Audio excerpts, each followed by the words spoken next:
Okay, this is for the Dell 1920W UPS extended battery module, which is down here. So the primary battery pack up here is simply just opening this door, opening the door here, and unplugging this cable, sliding the battery pack out, and you can remove the plastic shell and replace each of the individual cells. There's 6 of them, which I'll show you here in a minute. That's pretty easy, and you can hot swap it, no problem. But this one has to be pulled out of the rack. The extended battery module has to be pulled out of the rack in order to rebuild the battery packs, which I'll show you here after I pull it out. This front face doesn't really come off. I mean, you can pry it off, I believe. Yeah, it does come off, but it doesn't give you access to the battery packs. So you have to pull out the whole unit. Okay, so here's the unit removed from the rack. And basically this cover is going to come off. There's 3 screws back here. I've already removed them right here with the Torx. So one here, second and third, and then you're going to pry the cover off. You can either get a flat head and put some pressure under this. I went ahead and put the slotted screwdriver in here and pried it open a little bit, just like so. Then you can grab it from the back, pull it out, lift it up, and there's the packs. So there's 2 separate packs of 6 cells each, and the next step is going to be to remove the back and unplug the wiring harness here to help remove the back wiring assembly. So these screws here, 2, 3, and 4 will come off to release the back. Oh, and a quick reference to the cable that plugs in.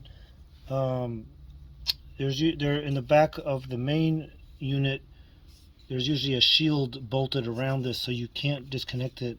You can't get your fingers in there to squeeze the keepers. So you got to remove that with 2 screws. Then you can get access with your fingers and squeeze this to release the connector.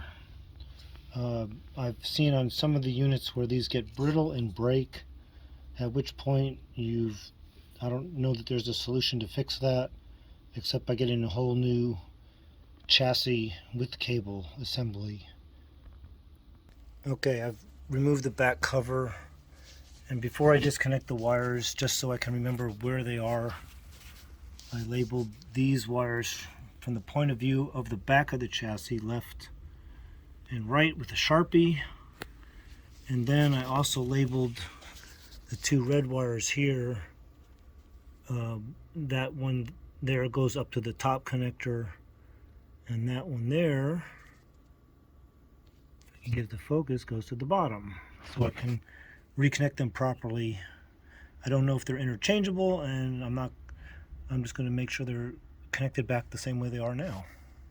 Okay, so these connectors were on there pretty tight. It took a lot of force to get them off. Just be careful not to, when you're pulling on this, you can see it, like it can cut into the coating here on this sharper edge. Not that sharp, but the pressure needed to remove that is considerable. So the next thing to do, we'll have to remove more screws here. Those 2 there, 2 in the middle, and 2 over here. And the weird thing about those screws are the angle with which you have to get in there makes it kind of tough. Okay, let me pull this out of the way. That's out of the way now. Okay, here we go.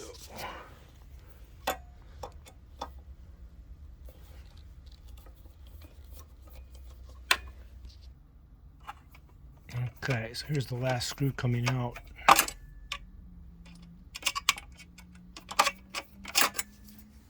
And this bar should just lift out of there.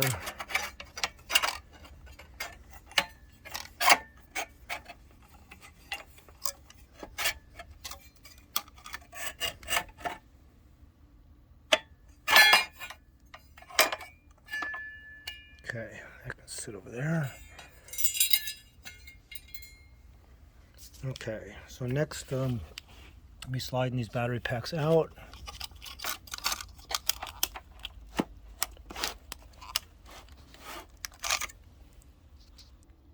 Okay, so that's out, and here are my new 6 cells to install inside this pack. And on these tabs, usually what I do, they're usually sitting up a little high, so I push them down a little bit. And then also notice the width of these tabs. It's possible to get batteries with the smaller tabs. I don't know how many. There's some like with maybe 3 millimeter instead of whatever these are, 5 millimeter. And if you do that, if you have the smaller ones, be careful, because you need to really make sure these are going to make good contact with them. So you really should get the ones with the bigger tabs. If you don't, just be careful and maybe use some pliers and get these really tight on those smaller tabs. I wouldn't recommend it, but in a pinch, if that's what you got to do, then just make sure these aren't like really loose on that smaller tab. Okay, so the first thing I do is I just cut away all the tape, and I try to do it in a way that I can just peel this tape off and have it removed, because if you just leave it there and add in another layer of tape when you seal it back up, that thickness of the tape can sometimes interfere with sliding in or sliding out the pack in the future.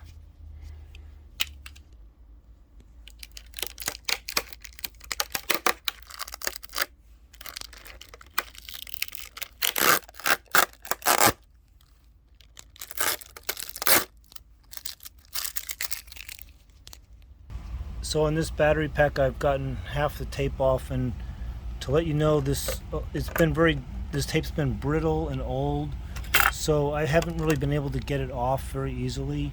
So I'm going to leave a lot of it on the pack, and when that happens, normally what I do, if I can get it all clean, I use a solid thicker tape, such as a name brand tape like this. Very thick packing tape, very sturdy, lasts many years. But because this is happening, I'm just going to use some cheap shipping packing tape. It's very thin. Glue's not so good, but it's about thinness. So you want to keep it thin, again, because if the batteries are hard to insert, all that tape will just kind of peel off as you slide it in back in there.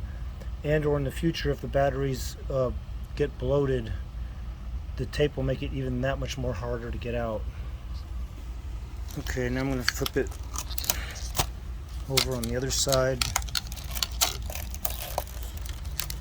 and remove this tape.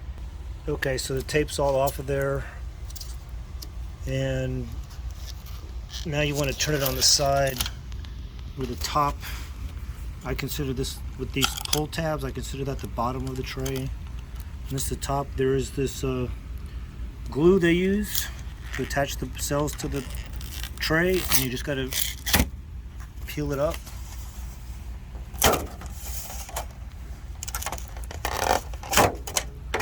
And that tray will come right off. Okay, next we got to get in here and replace each cell. And basically how this wiring harness works, from the red lead here, goes to this cell at the bottom first, then comes out the top to the bottom, to the out the top to the bottom of the next cell, out the top to the bottom of this cell, out the top to the bottom of the next cell, out the top, and then to the bottom of this cell, final cell, then out the top right here. Okay, so we just got to remove each connector here, and usually I push it off with the screwdriver and wiggle it, get it off of there. And I usually just do one cell at a time, and the hardest part is usually prying it off the glue on the bottom panel. Sometimes I stick some pliers in here and just try to separate and lift that off the glue down in there, and I grab it.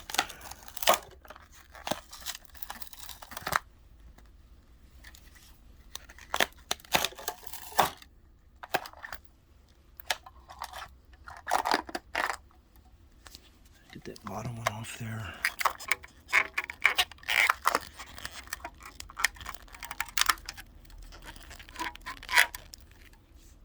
Okay, I had to smash it off there with the screwdriver. Okay, out with the old, and with the new. And I usually just do one cell at a time, just to keep my wits about me. Make sure the wiring harness is set up correctly, and positives and negatives are done correctly, and don't want any mistakes. And if that's not snug, it's a little bit loose, so what I'd recommend on that is grabbing the pliers, and let me see if I get the camera to show you, grabbing the pliers and just squeezing that down a little bit, and maybe the other side as well. Get that a little tighter.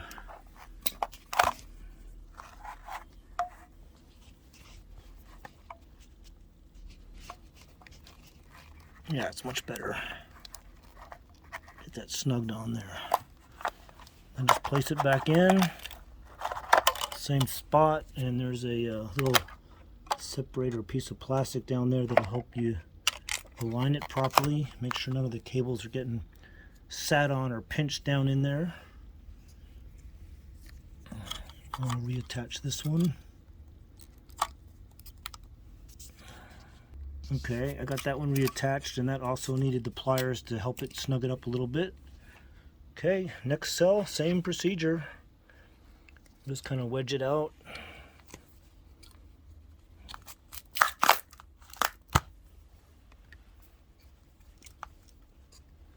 Get it off that glue off the bottom. This tray is actually pretty easy. There's some that are just a workout.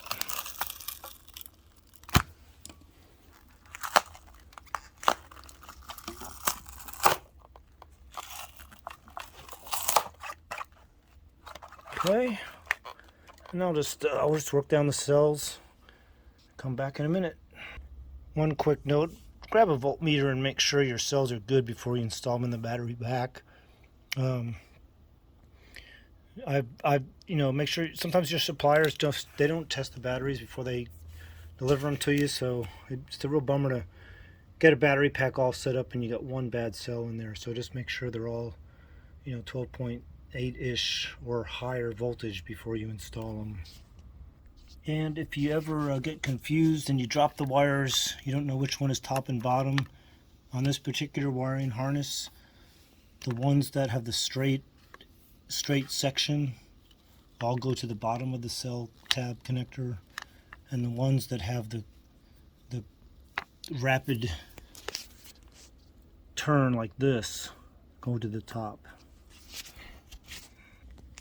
Also, one of the little tip is if you're in a hurry and when you're sliding these on, make sure you're not in a hurry such that you accidentally slide it between the outside of the tab or the outside of the connector and the heat shrink tubing. That's not really a connection, so just make sure that doesn't happen. Okay, if everything's connected right, you should hook up your meter and should get the appropriate reading.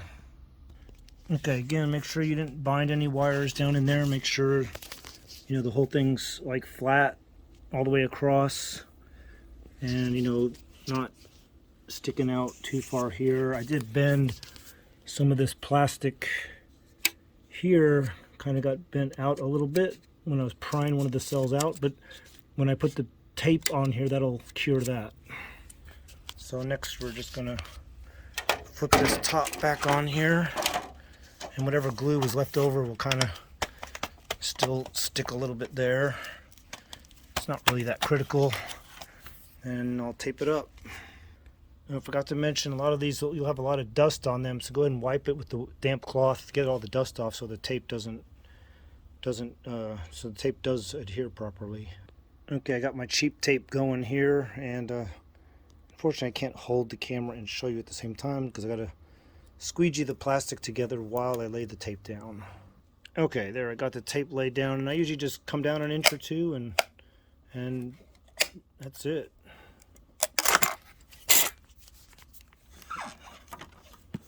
And do that for all six, 3 on the top, 3 on the bottom. Should finish it up. Okay, I got all the tape on. Now, just what I didn't show you on the camera was that this whole thing is very wobbly, so you kind of have to support it when you're flipping it around until the tape gets on there. It's just, the structure is just very loose. Okay, now we just got to slide it back into the chassis. All right, that one's back in, and as you're sliding it, just realize that this piece here could kind of mar or stop you or cut up the bottom tray, so you kind of got to angle it above that piece, which isn't too much, but it's something to consider. It's kind of heavy. You can't really feel when you're hitting it as you slide it back in, and you just got to negotiate it in there, because this keeper rail is kind of snug. And okay, so now it's rinse and repeat for number 2. I won't show you any of that on the camera. I'll show you the completion when I'm done with that pack. Oh, I forgot to mention, all these screws, I think they're all exactly the same, so you don't have to keep them separated or sorted out for their length. Oh, and forgot to mention, when sliding it in, again, this is the pull tabs are at the bottom. One more note on this. So the reason this will feel a little more flimsier, and when you pull this battery pack out, it feels real solid. That's because you got all this double stick tape lining up all against these batteries on both sides, so it really solidifies the whole pack. And your rebuilt pack, unless you go out and get some really thin double-sided tape and reconstitute all that, your rebuilt pack will be a little more flimsy. Again, I'm not worried about it because once it's installed in here, it's kind of a done deal. Also, I never mentioned that I believe they don't spec it on the case here. I believe the original batteries are 8 amp, possibly even 7, but the new ones are actually 9 amp right here. 9 amp, and so they're the same outside dimensions. I don't know how they finagled more plates in there or whatever, but they're about 3 ounces heavier, and that's so getting a little more oomph out of these battery packs after rebuilding. Okay, it's all back together. Battery packs are back together rather, and now we're going to put the chassis back together. Start with this guy. Line it up and put in all those 6 screws. Okay, so those 6 screws are all snugged down. Keep them loose until you get them all in, because some of those are a booger to get with the Torx at an angle. Unless you have a longer, thinner shaft to reach deeper into the chassis there. This one's just not the best screwdriver for that corner. Anyway, keep them all loose until you get them all in, then snug them down. Next, I'll hook up the wires back. Use my easy writing that I got on there, top, bottom on the reds, and left, right on this white to black. Okay, I got all those hooked up. Now I just got to reattach the back plate with those screws. And I don't have this on a table or bench. I have this on the floor. So when I'm trying to get the screws in with this screwdriver on the floor, I don't have enough clearance. So I'll just run this cable underneath the chassis to lift it up a little bit. And remember do the bottom 3 screws first, and then the top 3, don't hold off on those, because those will wait until the top cover is installed. Okay, actually those were really tough to align those screws on the floor, close to the floor, so I put some foam blocks under there to lift it up so I could get convenient access to getting those screws aligned. Okay, put the lid on, slide it forward, and then I just got to do the remaining 3 screws in the back. Okay, it's all closed up and it's ready to install. Okay, so that total time to do all that, that was an hour and 40 minutes, and I only had 1 phone call interruption, and I had to document which batteries I was pulling for this client. So anyway, about an hour and a half to an hour and 40 minutes. Okay, now I'm going to show you a setting on the LCD screen that will tell the UPS whether it has the extended battery module installed or not. If you don't know this, you need to know it. If you just purchase an EBM or have had one and you attach it, yes, it will use those batteries, but the LCD screen and the logic doesn't know the extra batteries are installed. So its calculations for remaining time, its alarm for remaining time will be incorrect, and it will start going orange and telling you it's almost out and start shutting things down prematurely if it doesn't think it has the battery module. In addition, the opposite is true. If you pull the battery module, extended battery module out to replace the batteries, and you take 1 or 2 days to do that, you should probably go to the LCD screen and tell the system that, hey, you don't have the extended battery module installed anymore. And the way you do that is from the main menu, which is here, hold down the left arrow once, just tap it once, and then hit the right arrow to select. Hold down the left button for 2 seconds to get to the menu system. Then hit the right arrow to scroll all the way through to settings. Hit check, and then you're in the settings menu. You want to scroll to the right, and it's pretty far to the right. I can't remember exactly where. External battery module. There is one installed, which is correct. but if you wanted to remove the battery module and let it know that you removed it, then you can change it. And I think you hold down the check box. Okay, you press the check once, and then you can hit left or right to change its value. And if you change it, for it to accept the change, you have to hold down the check button for 2 or 3 seconds for it to accept and confirm the change.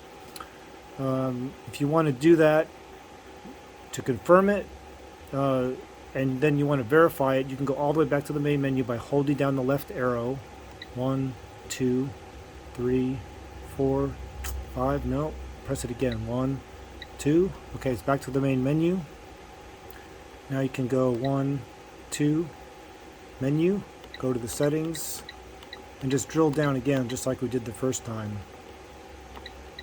And go back to that same option for the battery module. And there it is, and then you could verify whichever one you changed it to. You can then verify that it's stuck. And so you would change it to a 0, that it's not there maybe while you were doing the battery module swap out of new batteries, and then whatever, hours later or a day or 2 later, after you get your batteries installed, reattach, then you can come back into this menu, change it back to a 1, and you are good to go. Thanks for watching.